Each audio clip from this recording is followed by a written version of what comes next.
काम चाललेलं आहे। या पद्धतीने पुढे जात असताना मला एक गोष्ट तुम्हाला सांगायची की आता मधल्या काळात काही त्या बदलापूरला काही दुःखद घटना घडली, म्हणजे महिलांच्यावर मुलींच्यावर कुठं ना कुठं अन्याय अत्याचार होत आहे। एक मिनिट होय, तेच सांगतो ताई,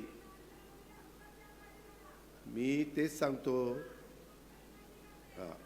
ऐकून घ्या, तुम्ही बसा, तेच सांगतो, जरा नीट ऐका, माझं बोलणं झाल्यावर मग मला बोला।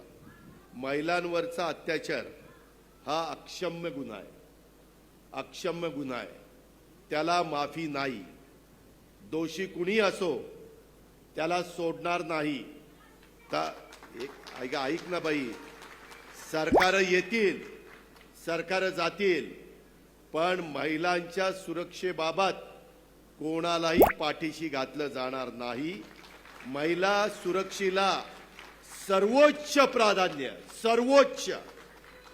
त्यामध्ये हे मी तर सांगितलं की यांना तर फासावरच लटकवायचं आहे, त्याच्याशिवाय दुसरा इथं हे नाही।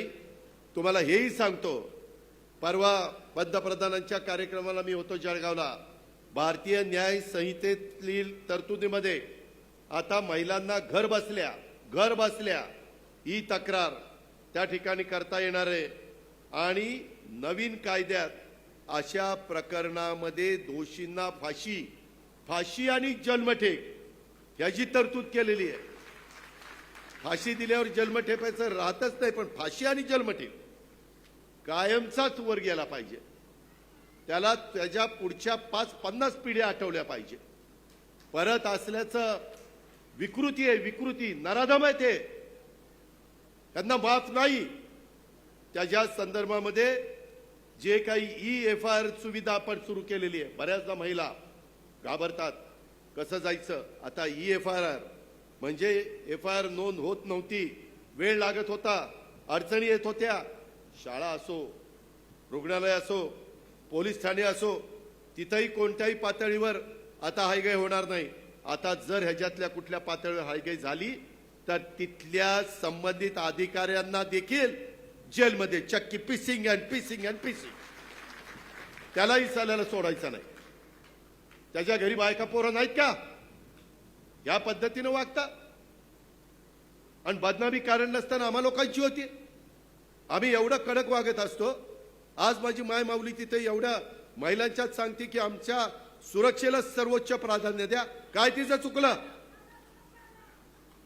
अगं बाई, कठीण आहे, तुझं भलं करतोय, तूच मला सांग परत। त्याच्यामध्ये ह्या पद्धतीनं आपण पुढे चाललेलो आहे आणि ह्या संदर्भात केंद्राने पण कायदे कडक केलेले, राज्य सरकारने पण कडक केलेले, आणि आम्ही पण ठरवलेलं आहे ह्याच्यात कुणाची हायगाई करायची नाही। कुणी किती मोठ्या बापाचा असू द्या, किती मोठ्या वशिलाचा असू द्या, त्याला माफी नाही म्हणजे नाही। आणि आत्ताच्याही काळामध्ये माझी पुन्हा महिलांनो तुम्हाला विनंती आहे, तुमच्या काही कानावर कुठलं काही आलं तर सरळ तुम्ही EFIR करा। त्याच्यामध्ये ही तक्रार तुम्हाला नोंदवण्याचा अधिकार दिलेला आहे। आणि मग पोलीस ठाणं कसं नोंदवून घेत नाही, किंवा शाळा नोंद का घेत नाही, किंवा इतर वेगवेगळे रुग्णालय त्याच्यामध्ये का नोंद घेत नाही, त्याबद्दलचा पुढच्या गोष्टी त्या ठिकाणी होईल। ही गोष्ट आपण लक्षात घ्या, आम्ही कुणाला माफ करणार नाही। आणि ह्याच्यामध्ये त्या पश्चिम बंगालमध्ये तर इतकी क्रूर पद्धतीने तिथं हत्या केली आहे का आपल्या भगिनीची, डॉक्टर बाईची, मी सांगू शकत नाही। इतके नालायक ते नराधमानं विकृत लोक आहेत। एवढ्यावर नाही, 2-3 दिवसापूर्वी युगपुरुष छत्रपती शिवाजी महाराजांचा, जरा बाजूला आहे, छत्रपती शिवाजी महाराजांचा वाऱ्यामध्ये एक पुतळा तिथं पडला। त्याच्या संदर्भामध्ये जे कोणी दोषी असतील त्यांच्या चौकशा केल्या जातील। आता पेपरला बातम्या येत आहेत की ह्यांनी केलं, ते त्यांनी केलं, ते त्यांनी केलं, ते त्यांनी केलं, ते कुणी केलं, काय केलं, त्याचा सगळा तपास लागला पाहिजे। त्याच्या संदर्भामध्ये मी राज्याचा उपमुख्यमंत्री म्हणून सांगतोय, मी ह्याबद्दल महाराष्ट्रातल्या 13 कोटी जनतेची माफी मागतो की युगपुरुष छत्रपती शिवाजी महाराज हे आपल्या सगळ्यांचं दैवत आहे आणि त्या दैवताचा पुतळा त्या पद्धतीनं असा वर्षाच्या आत ह्या पद्धतीनं ते नादुरुस्त होणं किंवा पडणं हे सगळ्यांना धक्का देणारी बाब आहे. यामध्ये जे कोणी दोषी असेल ते कोणी असू द्यात, वरिष्ठ अधिकारी असू द्यात, खालचे असू द्यात, कॉन्ट्रॅक्टर असू द्यात, तो कॉन्ट्रॅक्टरला तर काळ्या यादीमध्ये टाकला पाहिजे. आपल्यातले कायदे थोडेसे नरम आहेत इतरांच्या पेक्षा. मी येतानाच दाखवत होतो, एका देशात एकाची चूक झाली तर त्यांना चापकाचे फटके देत होते. काही ठिकाणी एवढं पुरतात आणि फार विचित्र पद्धतीने, मी सांगू शकत नाही इतकं वाईट पद्धतीनं त्यांचं जीवन संपवतात. पण आपल्या इथं घटनेचे शिल्पकार डॉक्टर बाबासाहेब आंबेडकरांनी जी काही घटना दिलेली आहे, संविधान दिलेलं आहे, कायदे दिलेले, त्या कायद्याचा आदर करून हे जे कुणी अशा पद्धतीनं ह्याच्यात कुणी जर लगेच, आता तुम्ही मला सांगा, आम्ही आज सरकारमध्ये, कुठलीही सरकारमध्ये असताना, आत्ता अहमदपूरला आम्हाला बाबासाहेबांनी अश्वारूढ पुतळ्याला तिथं नतमस्तक व्हायला मी गेलो होतो. छत्रपती शिवाजी महाराजांचा इथं पुतळा आहे का नाही, तिथं आम्ही जाऊन नतमस्तक झालो.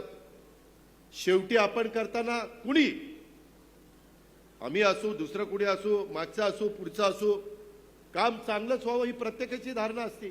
महापुरुष आहेत. आज त्यांचा इतिहास ऐकल्यानंतर शहारे अंगावर येतात.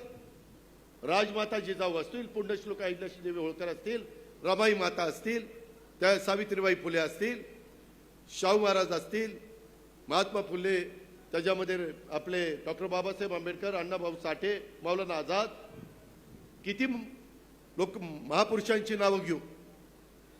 यांच्याबद्दल आपल्या सगळ्यांच्या मनामध्ये एक आदराची भावना आहे. त्यांनी एक चांगल्या पद्धतीनं आपल्या पुढं आदर्श ठेवलेला आहे, विचार ठेवलेला आहे, भूमिका मांडलेली आहे.